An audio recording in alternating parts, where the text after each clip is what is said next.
changer de père. C'est qui ton père d'ailleurs? Quand Jésus parle de la vérité qui rend libre, les Juifs répondent, nous sommes de la famille d'Abraham et nous n'avons jamais été esclaves de personne. Comment peux-tu nous dire, vous deviendrez libres? Jean chapitre 8, verset 33. Jésus leur explique alors, puisque quand même ça demande quelques petites explications. Je sais que vous êtes de la famille d'Abraham, mais vous cherchez à me faire mourir parce que vous n'acceptez pas mes paroles. Moi, je dis ce que j'ai vu chez mon père, mais vous, vous faites ce que vous avez appris de votre père.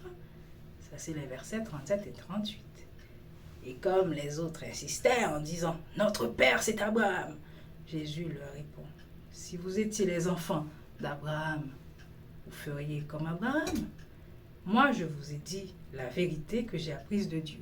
Pourtant, maintenant, vous cherchez à me faire mourir. Abraham n'a pas fait cela.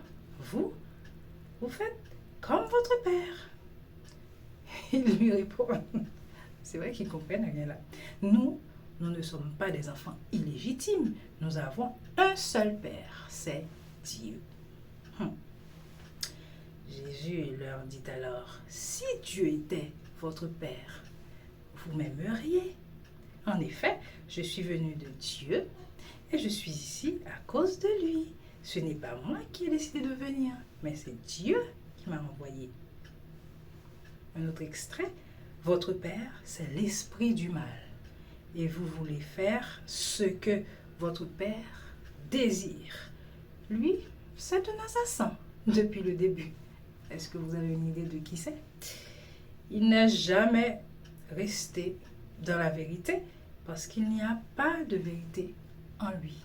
Sa façon normale de parler, c'est de dire des mensonges. Vous voyez de qui on parle là? Sa façon normale de parler, c'est de dire des mensonges. Vous vous rappelez comment il a menti à Adam et à Ève dès le début? En effet, il est menteur et c'est le père du mensonge. Eh bien voilà, c'est Satan, le père du mensonge. Versets 42 à 45.